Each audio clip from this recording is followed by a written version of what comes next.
Live. Uh, Hang on, I'll do it. I did it. We're All live. right, we're Yep. live. I believe we're live.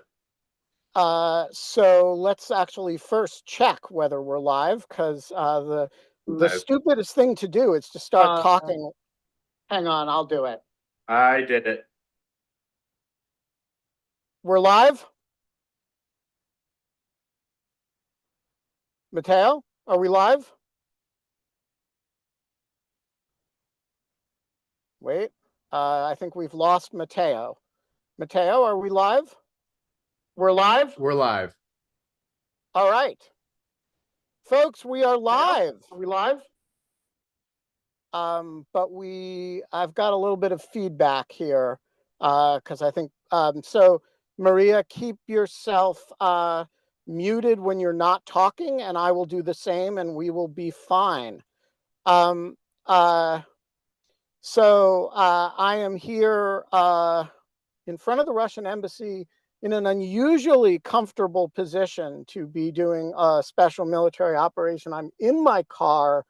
I don't have a generator because we are entirely powered by my car here, which feels really technologically sophisticated. And I'm here with my new good friend, Mariia Hlyten. We are going to start. This is a special military operation to shame Congress by annoying the Russians. You can see they have their uh, um, oh, before I forget, Mateo, can you, in the bottom center of this, can you click the record so that we have a high quality Zoom recording of this? Yes, thank you. All right, so we are live. It is 7 o'clock. I am here with Mariia Hlyten, and I am going to, and we're here to shame Congress as to their incredible irresponsibility in failing to pass the National Security Supplemental in the Senate last week, or even move it to a vote. And we're going to do that by projecting some uh, taunts and slogans and images on the walls of the Russian embassy that will be specially chosen this week to do as to a certain topicality with respect to Congress.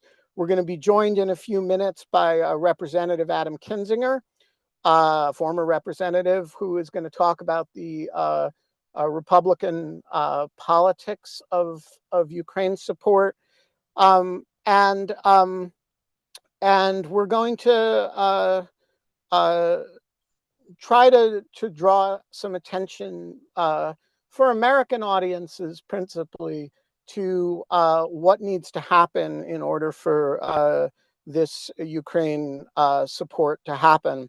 Um, for those who've never joined one of these before, in a few minutes, the Russians will project a big Z onto their own embassy, just so that you're not confused. When they start projecting their Z spotlight, that is not me, that is them. I don't project Z's or V's.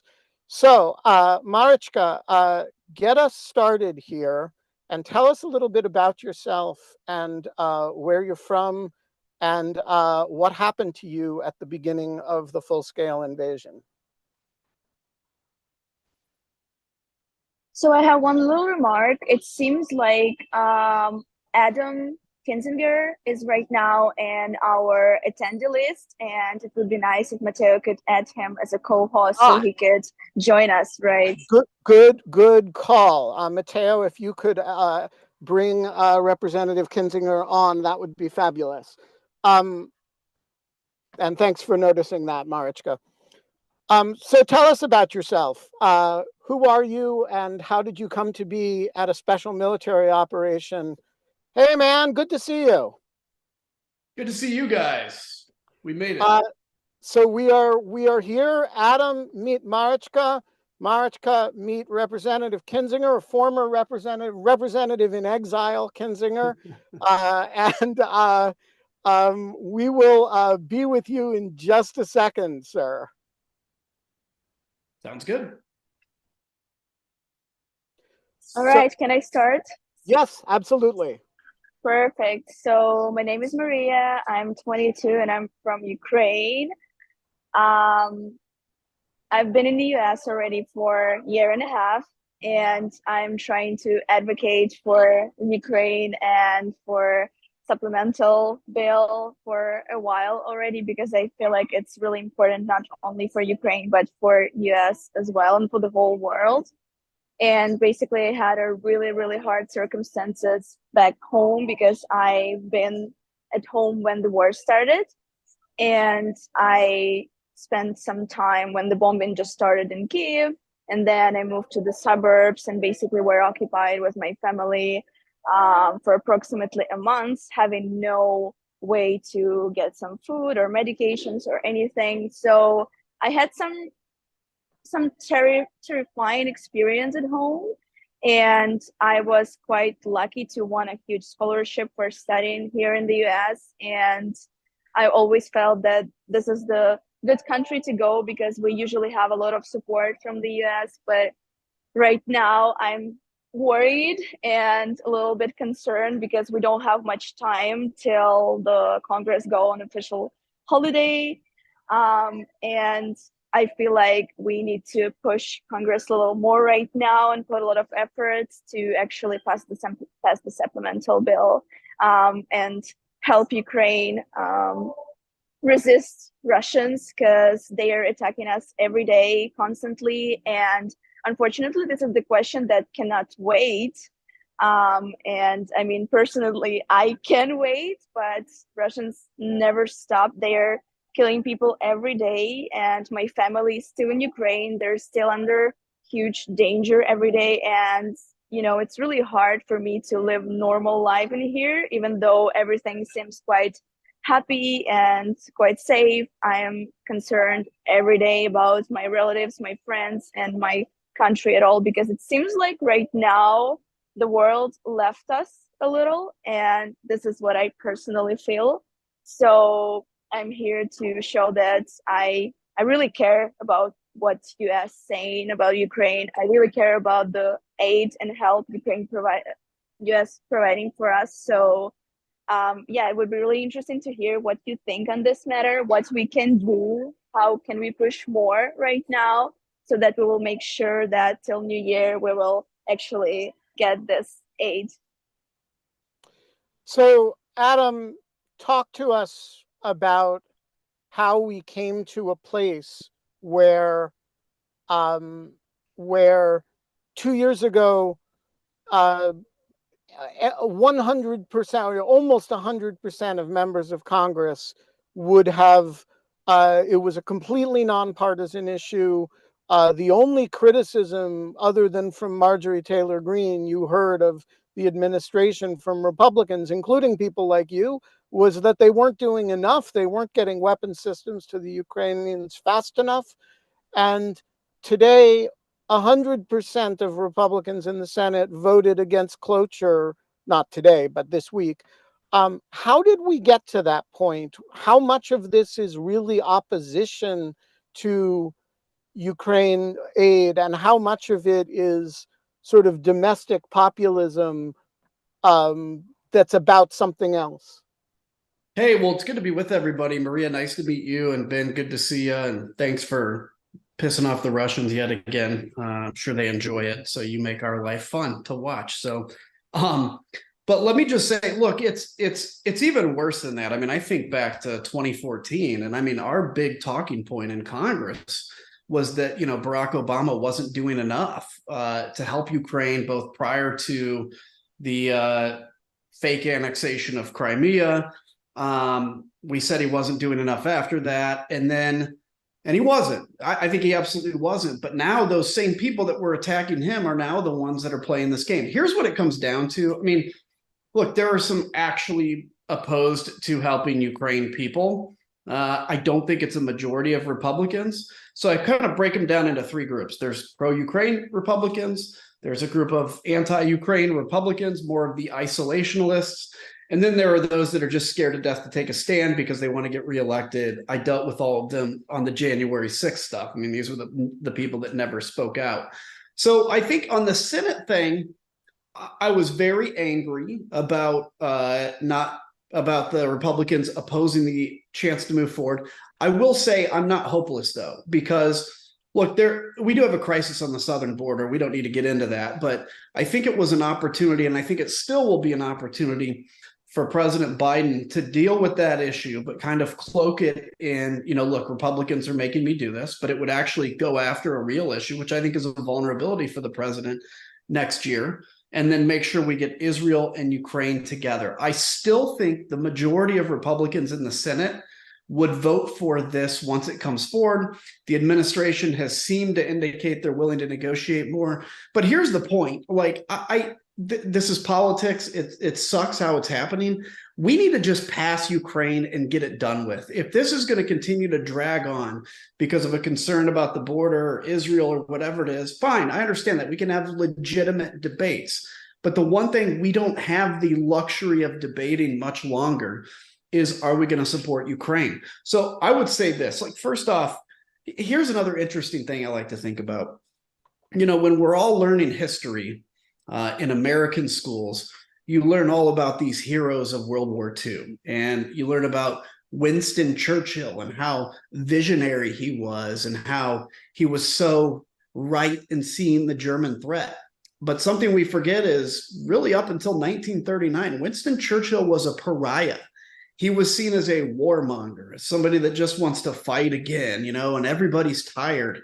And then obviously, with looking back with the benefit of history, we see how smart he was, how he saw the threat. That's the moment we're in here, where there are people that like to worship these so-called heroes, but then when it comes down to actually doing the tough work of trying to be somebody like that yourself, they don't have the courage to do it. That's the reason there was only like Winston Churchill, because it's not a popular thing. So a couple of pieces of advice. First off, Mariia, you, your family, your country, don't lose hope, because I am still, if I was in Vegas making bets, I would bet that this gets done by the end of the year. Now, that doesn't mean everybody needs to relax, because I think there also is a pretty solid chance it doesn't. I know I sound like a politician here and hedging, but I have no better way to predict it. For everybody that's watching this, look, Twitter, here's the dirty little secret of like Twitter and threads and everything. Politicians read their own mentions, although it's harder now on Twitter to do it because you just have to pay $8 and now you're verified. So tweeting is important. Yes, sending emails to your congressman or senator is important. These are all things we have to do to counter the pressure. Am I still here? Yeah, I guess so. Yep. Okay, cool. You're showing, I see your YouTube feed right now, just so you know. But in case you go on a little surfing expedition. But anyway, the bottom line is I think there is a great opportunity to get this thing done, but you have got to continue to put pressure out. So do not underestimate what your tweets are, what your meetings are, and that kind of stuff, because it does pressure people. I'll say this too, and I'm happy, Ben, if you or Mariia want to ask me any questions, make sure I hit everything. But look, this is a moment for our generation. And whether you're at the end of the X's like me, you're a millennial, you're a Z, you're a boomer, whatever it is, this is the fight of our generation. And Ukraine is, yes, they're defending their homeland, and that's the most important thing. That's what their interest is. But they are actually defending all of Western civilization at this moment. And if we, yet again, cut and run from a fight we're not even fighting, because it's too expensive, even though it's just a fraction of our military budget, I don't see how any ally of the United States ever trusts us again. I'm still bitter about Afghanistan. I won't go into that now, but this is an opportunity to continue to be the leader of the free world, which frankly we can do uniquely. And so that's why now it is so important to frankly project things on the Russian embassy. It's important to hear from folks like Mariia. It's important to talk to your congressman or senator and let them know that if they continue to oppose this, their name will be an embarrassment in history. So look, with that, I'm happy to take any thoughts or questions you guys have. I don't feel like what else can we do or whatever that is, but I'm happy to answer that. Let me actually, before that, let me just say that the Republicans, again, generally are for supporting Ukraine. But what they're for more than supporting Ukraine is their own reelection. And they have been convinced by the loudest minority in the GOP, the crazies, they've been convinced that the base is against this war. That is actually not true. And we need to remind them of that. Yeah. So how do you do that? So, you know, a lot of people will see snippets of this. There are people watching it live, and all of the people watching it live, by the way, should share it. Share the YouTube stream, which is now no longer seeing my shared screen. It is now seeing the live shot of the embassy. I tell everybody these things are chaotic. You know, I've got 3 computers open right now, and one of them's controlling a laser. I'm amazed the Russians haven't put up their own spotlights yet. They're probably drunk. Yeah, you know, it is Saturday night. So what is what are the, you know, how do you, if you're, you know, not in Washington and you're what are the 3 things to do to remind members of Congress that you know, as Liz Cheney says, this vote we'll eventually forget about this vote. We won't forget about your shame. And yeah, that's right. And you need to step up here. I think, look, the best thing I can give if you're just kind of sitting at home trying to figure out how you can do it. First off, take the weight of the world off your shoulders, because one of the things I've noticed is, you know, when things don't go the way that we want, it is very easy for people to become disengaged, right? To become, look, I mean, I went through this with all the January 6th stuff and everything else where there had been points, and I thankfully never made the decision, but there are points where you're like, I'm done. I'm not breaking through. I don't want to do this. Well, the truth is, in 5 years, we're going to look back and we'll either be proud of this moment or ashamed of this moment. All we can do, this includes me, this includes you, this includes Mariia, all we can do is what we have the ability to do. Now, I know that sounds weird, but if you have a Twitter feed, tweet out Ukraine stuff, right? You guys know this and you're probably doing it. But again, mention in those tweets, you know, tag your congressman, your senator, whoever, because they do. You'd be surprised at how many, again, actually look at their own Twitter feed. You'd also be surprised that if they're not looking, their staff members are. And we want to create this groundswell. You know, NAFO, which I'm a member of, is such a cool organization for being able. I miss it so much. Oh yeah, you know, like the you know, I used to like swapping images with NAFO fellas, including you, was like a super empowering thing to do. It's the only, like, I miss a lot of things about old Twitter, but nothing more than that.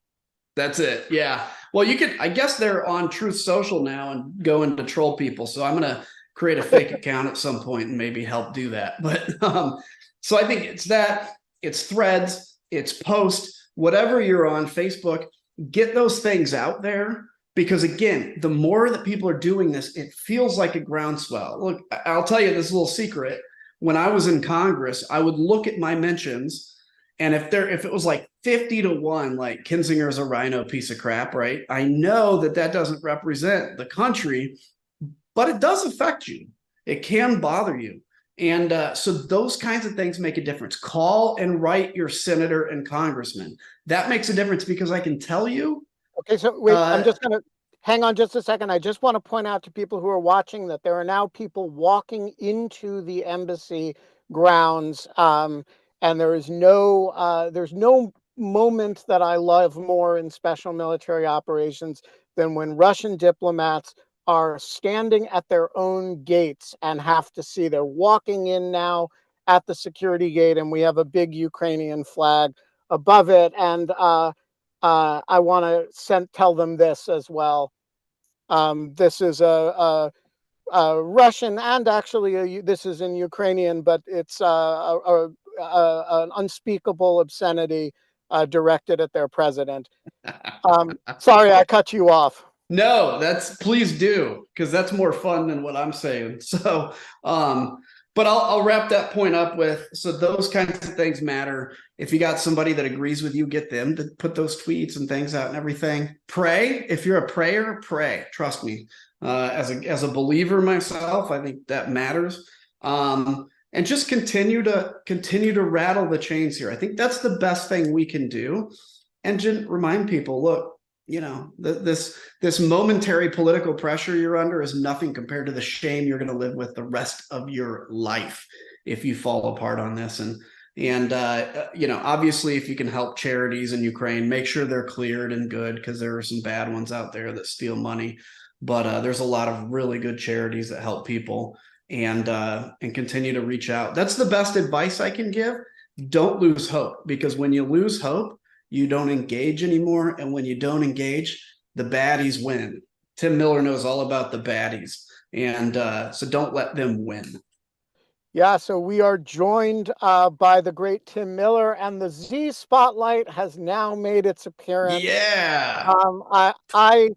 So I have such mixed feelings about the Z Spotlight, because on the one hand, it is really like, I don't know, like at a protest at a German embassy in 1940 or 42. They whip out a swastika spotlight. But on the other hand, I kind of, all over the world, Russian embassies have to invest in spotlights now. And every dollar they spend on making themselves look ridiculous like this is a dollar they don't have to spend on, on propaganda, on cultural events that people get fooled by, on missiles, and it shows that we're getting to them. That if you weren't pissing them off, they wouldn't be doing it. Yeah, and so sometimes they show spotlights, sometimes they come across the street and try to block the projections. But I do have a certain pride of the reactions that we generate. So we are joined by the great Tim Miller. Thank you for taking a few minutes this evening. And I want to, first of all, Tim, introduce you to Marichka, who was telling us earlier that she was in an occupied region of the Kiev suburbs in the first few weeks of the war, and has been in the United States, and is found a certain haven here, has really believed in American support for Ukraine, and is feeling kind of down now, and kind of abandoned. And I'm curious. Adam was saying he thinks it's going to get done by the end of the year, but he's not sure. This is a kind of expression of a lot of the things that you've been talking about for a lot of years now, the elevation of the basest partisan instincts over things that really matter. And this is life and death stuff in the most real sense. So tell us how you're feeling, what your reactions to the whole thing are, and how I should think about all Senate Republicans voting against cloture on this. Yeah. Well, hey, Marichka, welcome to America. I'm sorry that these, nationalist assholes are, causing you angst. I'm sorry that you had to come here at all, frankly. But you're looking good. It's good to see you. These guys, Kinzinger, what the fuck are we going to do with these guys? And it's really something. It's really frustrating. It shows the brain worms, this idea that even people, even the handful of them that understand the importance of this, like playing these political games and acting like it's the Democrats who are playing political games, and kind of pretending like they need to get some deal to support Ukraine. Like there shouldn't be any negotiating necessary here, right? Like this should just be a cut and dry thing, supporting our ally in the face of Putin's aggression. But unfortunately, we are where we are. I agree with Ad. I have simultaneous, depending on the hour, rage and optimism about it. I agree with Adam. I kind of think it's going to happen. Part of the reason I think it's going to happen is because Joe Biden, who's maybe flawed in some areas in foreign policy, does really care about this. And I was in D.C. this week, and without betraying confidences, I was having conversations with people in the White House, and I think that they're going to deal on it.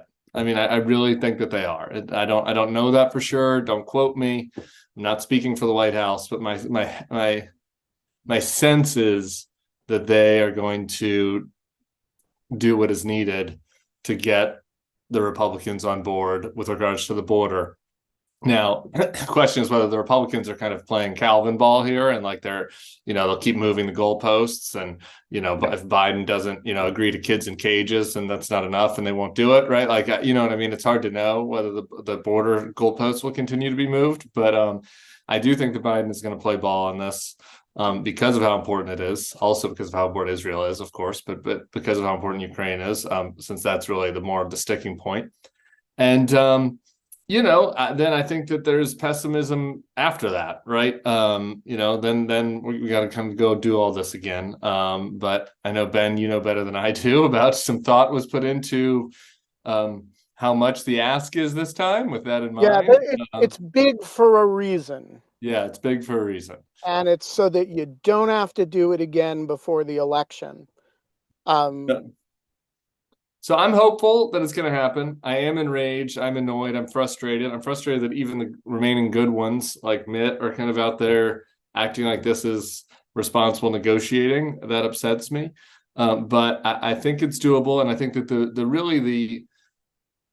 let's just assume. Let's just be positive here. It's a Saturday night. Let's just assume, for the sake of conversation, that Biden agrees to some kind of deal on the border. I think then the key moment of action and pressure, it happens then, making sure that that the good Republicans, quote unquote, that the Republicans who actually care about this, like we're never going to get JD Vance on board, but the Republicans that actually care about this don't, start screwing around and saying, oh, it's not enough. Like making a big stink about the amount that Biden is sacrificing here, and the deal that is being made. I feel like they're getting their pound of flesh. I gotta say, I'm actually worried about the left on this, because when you say Biden will deal, and I agree he will deal and he should deal, but what that means is probably some genuinely terrible border policy. Although I agree with Adam that there's a crisis that we need to deal with, I suspect the demands are not what you and I, Adam, would sit down and hash out as a reasonable next step of border security, reform of a variety of migration policies, and immigration reform. I suspect it will look a little bit more draconian than that, and that will create, I'm really afraid of this, an abandonment on the left that will then, particularly because it's paired with Gaza Israel aid, And so you have, I do worry that what Biden ends up doing here is, appeasing the crazies on the right, in order to get the immediate deal, and by doing so, he actually develops a greater immigration policy problem on the left. Am I being pessimistic there? I think, well, yeah, I'm interested in Adam's thoughts on, because he knows these guys a little more personally, but I'll tell you this. I think you're being pessimistic when it comes to the actual votes, because I really think the number of Democrats you're losing on this is maybe 24 in the House at most. I think a handful of senators. So assuming, again, the key constituency here is, do the remaining quasi-normal Republicans go along, like feel like they're going to cut, so I mean, can you still cut a deal where, in the House you're getting, whatever it is, 180 Democrats and 100 Republicans? Yeah, I think so. I think that seems doable, and similar kind of ratio in the Senate.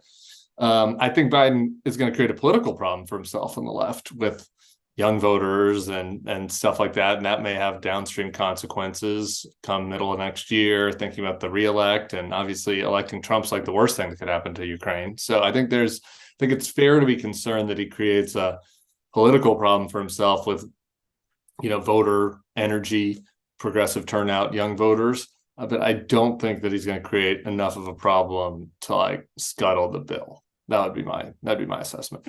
Yeah, I would agree. I think too, yeah, he may end up with a problem with young voters in the short term, which is nuts to me, by the way, but whatever. I'll save that for a different live stream. But the reality is everybody has very short attention spans, and the war in Gaza is going to be over by the election.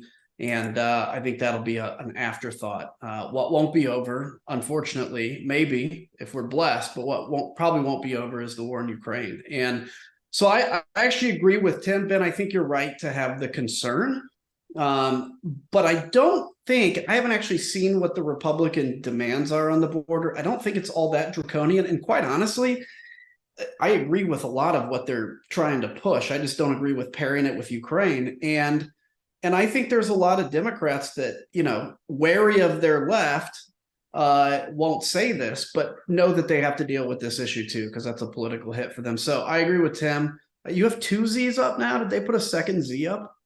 Yep, they put a second Nice. Z, and they've got 2 big floodlights that are just covering the surface in white light to try to lessen the power of the laser. So if you look at the flag now, let me shrink it down a little bit, it's a much fainter image, and that's not because I have less power, it's because they have a lot of white light on the surface. But they're like 4th graders. Yeah, they're like 4th graders. So Marichka, does this make you feel better in terms of the likelihood of it passage, or do you feel like all of a sudden Ukraine is embroiled in domestic American politics in a way that I would think would be very uncomfortable? So first of all, I want to mention that like this is insane how Russians are proud of killing Ukrainians, putting that letter Z. That's like pisses me off a lot, and that's so crazy. I don't know. The whole world kept watching how they're killing people every day, and they are super proud of that. They feel like it's the right thing to do, and yeah, that's the thing. I cannot, I do not understand this, and I will never get this. And it's, it's my daily thoughts in my head. So it's kind of hard to live with that for 2 years already. But I have like 2 points or questions or whatever, and you kind of, can answer whatever you can answer on this sense. But so first of all, I don't really understand, and I'm still worried and concerned why they still like postponing this, blocking this bill and everything. If I personally feel like this is the question of national security of the United States. And basically, it's not the war of Russia and Ukraine only. It's kind of, it's a super cheap war for US, let's say, because no Americans are dying in this war, right? And we all know that Russia is a huge opponent of the United States. And if you're saying that anyways they will pass this bill, why they're waiting right now, what they're waiting for, because like at some point it will be literally too late. I'm a volunteer already for like a lot of years, and I'm trying to raise money for like cars and different drones, military stuff, like every day. And I know that we need tons of this stuff. We don't have enough. We're a super small country comparing to Russia, and like even though we could joke a lot about how stupid they are, but actually military-wise, they're super strong. And I know, like in person, I know some military people who kept telling me how bad everything is and how hard it is. And, I'm just concerned that it could be too late at some point. So why they are waiting? What can we do right now to stop this? How can we say more? How can we say louder that we do need this support, because it's beneficial for you guys in the US, and it's actually a right thing to do, because Russia is attacking innocent people. That's the first thing. And my second question would be, like, as Adam, you mentioned that we need like to tag people more, kind of tag representatives or senators. So what would be the right arguments to mention? Like, what can we say to these people? Why should they support Ukraine? Why should they do this right now? Can we mention like how beneficial it's like for some other states? I know there were recent statistics about how economically it's good for some regions when they producing more weapons and everything for Ukraine, creating kind of a lot of job opportunities and everything, bringing growth to the regions. Or like, what else can we mention? What can we do? Because I literally, I don't understand this political games, and my main concern is people's lives. Yeah, look, that's a really good point. I think the best thing when you talk about it's not as much jobs as basically I read a good article about how the aid to Ukraine has basically saved and rejuvenated the US defense industry. It's allowed us to understand what we need to produce, what we don't need to produce. It's done the same for the rest of the West. So from a national defense perspective, if you're looking at an eventual conflict with China, or you're looking at a possible conflict with Iran, what we have done, even though we've depleted our stocks slightly, let's be very clear, not that much, we've actually rejuvenated the base to make more weapons than we ever could have done in any other case. It would have taken us forever. The other point real quick, we have, and this may be a point to make, we gave however many dozens of Abrams tanks to Ukraine. The US we have way too many tanks. When I was in Congress, I would be lobbied by the tank manufacturers and then by the Army that says we're buying about 1,000 tanks too many every year because of the industrial complex, because of the jobs. And we put so many Abrams tanks in storage just to rot away. We need to up that. We need to obviously make sure we're supporting the F-16s. So what can you say better? I think the point you made about the defense industry is important.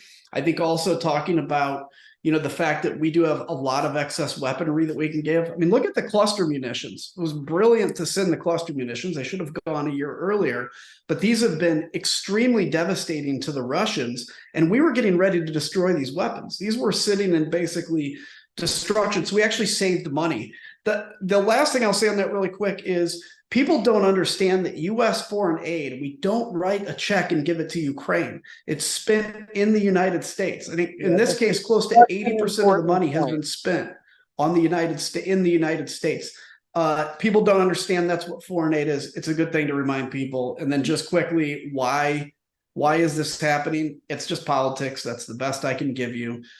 People look and say everybody has their priorities, and so they hold out till they get their priority by using the other side's priority, even though Ukraine is, and it should be an American priority. The fact that somebody like Mitt Romney voted against proceeding, while I disagree with his vote, it tells me that he understands that this will get done, because I think I think otherwise he wouldn't have voted that way. So I don't agree with how they're doing it, but it's politics right now. Yeah, so I want to come to Tim in just a sec, but I want to ask you, this point about the way U.S. military aid works is so important. People really do think we're writing checks. Just walk us through, what does it mean when you give $100 billion to Ukraine in aid? When Congress does that appropriation, just walk us through how the money gets spent. And while you do that, I'm going to fuck with the Russians for a minute by Great. moving the laser. Okay. Just quickly on how that's spent. So if you guys you'll hear this sometimes where they talk about, 10 billion or 500 million in presidential drawdown authority, PDA, not public displays of affection. Sorry, Tim, but presidential drawdown authority. And what that means is if there are weapons that we are getting ready to get rid of anyway. So in our natural cycle, the ATACMS, for instance, the older ones that we've given to Ukraine, those were fragged to be deployed, to be destroyed. We were going to decommission those.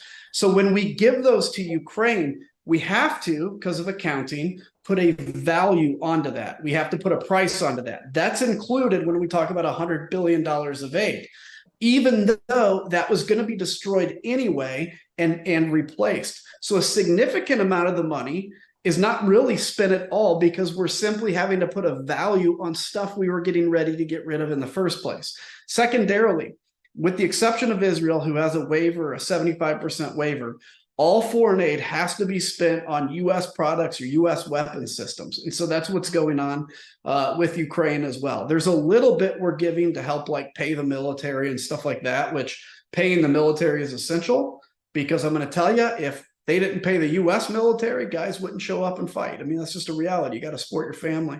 And so that's generally how aid works. The problem is, I think this administration, and frankly, every administration, has done a piss poor job of explaining that to people, that we're not just giving $100 billion to Ukraine. That's not at all what's happening. And lastly, and then I'll turn it over to Timmy.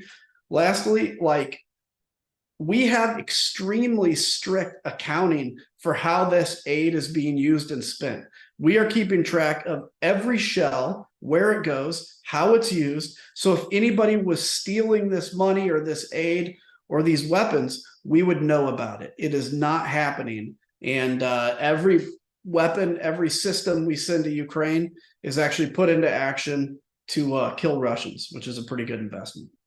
Now I'm going to go after this. So thank you guys. Thanks, Adam. I really appreciate it. Adam, you're a great American.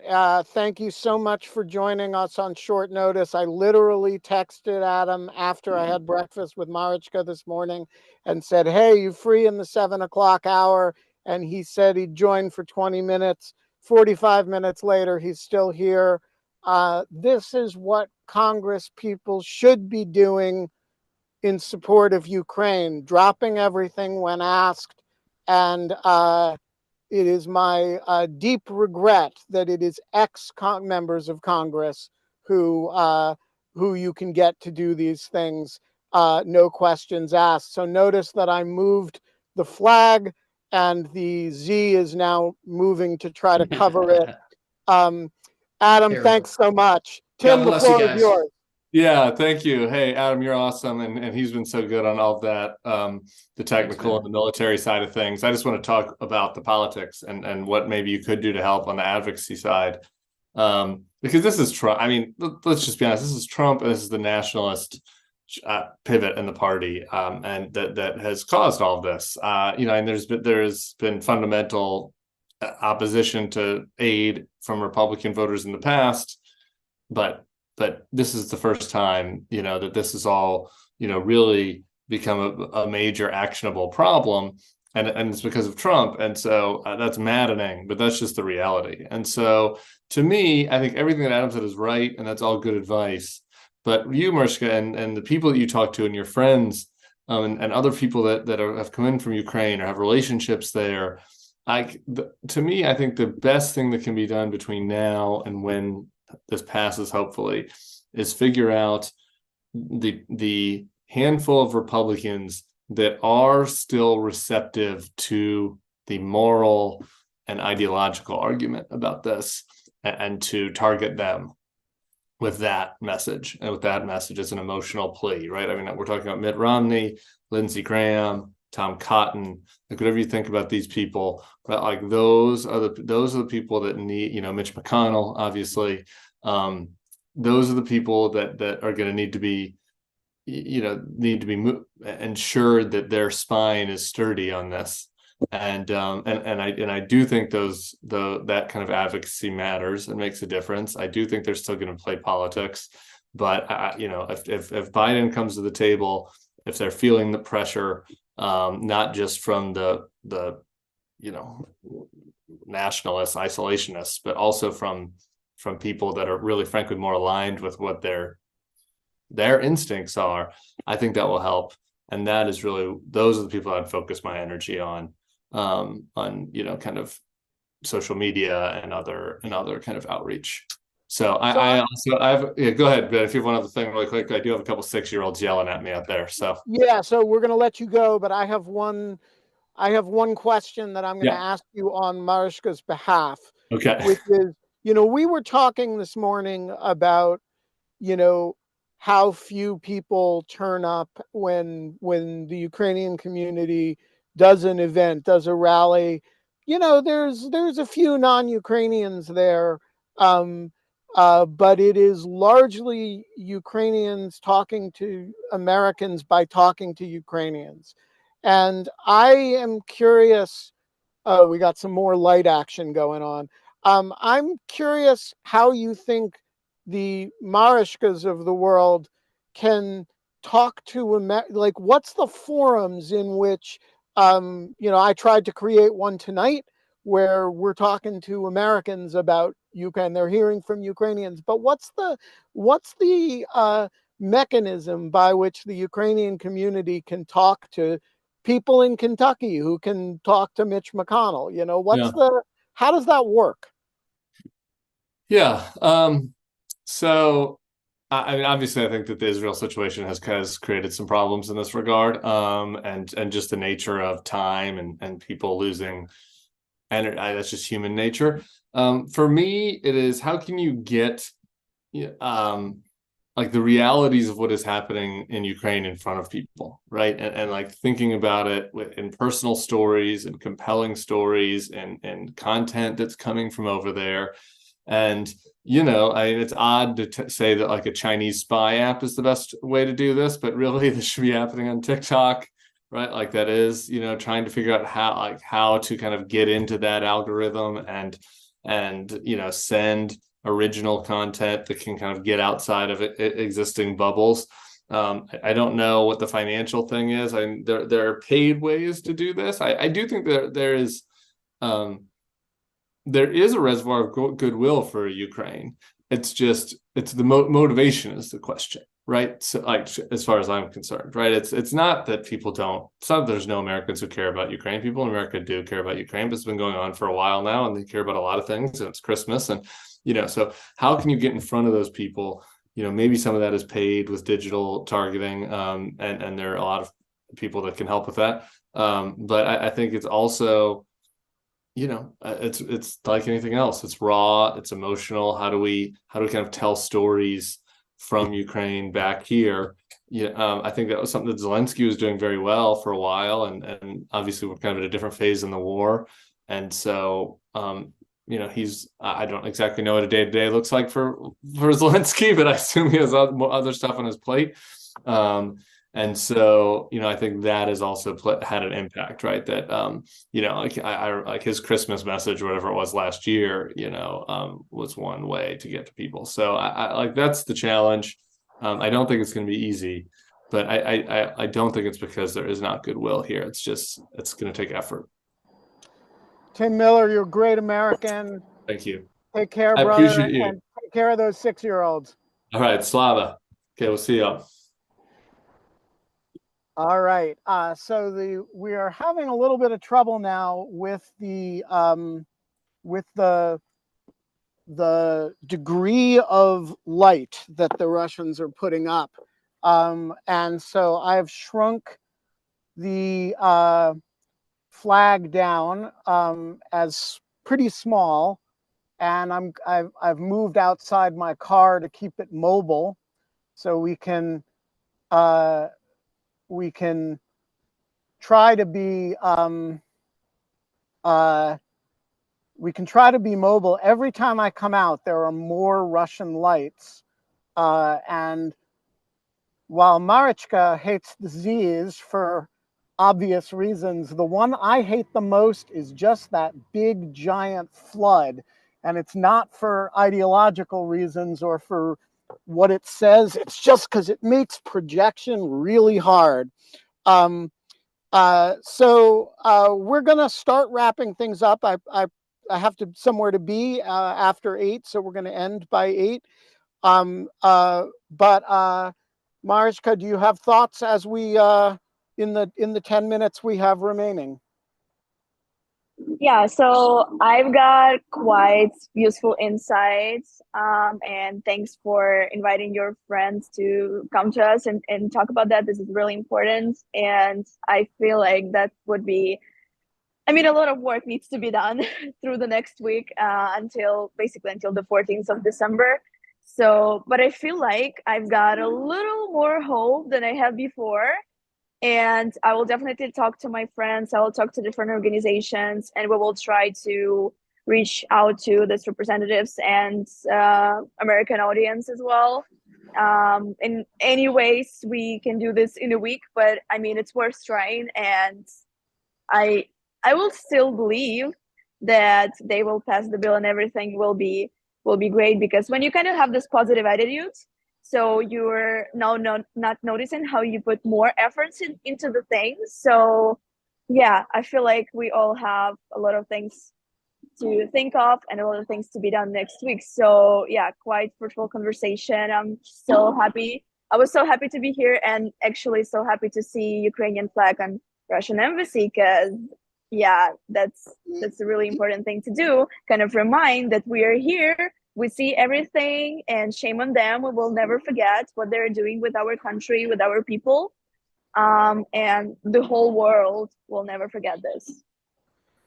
So let's close this out with the image that Marichka refers to, a Ukrainian flag. They can put Z's on either side of it, but they can't blot it out. And they've been trying now for many years, 2 years in the very literal sense of trying to erase Ukrainian national identity using violence, and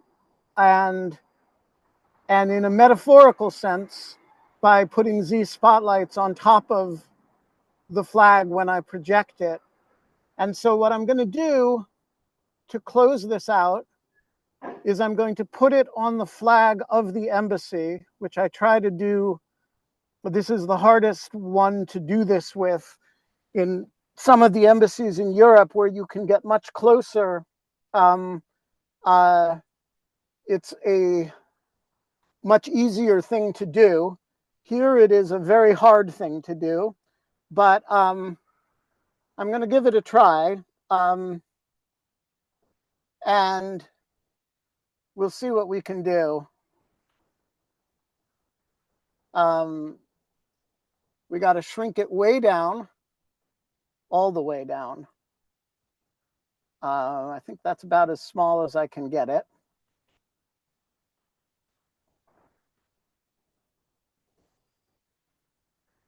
And then we're going to move it, and in production I have a very, very good video camera going right now. So if we had a good gust of wind, which we don't, it's a very still night, you would see, but I will blow it up and put it on TikTok or on Instagram. If we just get a little bit of wind, you would see the Ukrainian flag covering the Russian flag at the top of the flagpole here. And the Russians can see it.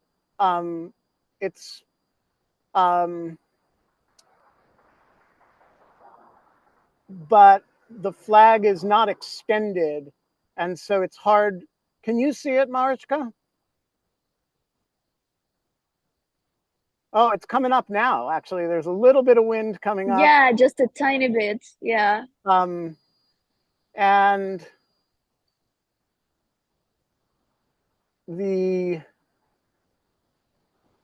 if we could, if I have stood out here for hours waiting for the right gust of wind to get the Russian flag to extend so that I could project Putin Khuylo on it. And I have a wonderful little video of that with my friend who you know as well, Chema, trying to get a video of it, and her voice is on it. But I don't think it's going to happen tonight because it's the wind is very still. But in the compound, they can see what we're doing, and so we're just going to end. They can put the Z's up, but we will put the flag in between, and we will put the trizub in between. And oh, that's the wrong trizub for this purpose. And now we can bring it back to size. And with that, we're going to close out. Marichka, it's been lovely to meet you properly this morning. And let's do this again soon. Sure thing. I'll see ya. All right, Matteo, you can close out the live stream, and it will shut down the YouTube stream on it by itself. And thanks to Matteo for running the stream so that I could focus on the projection and the talking and that sort of thing. And thanks to you all for joining us.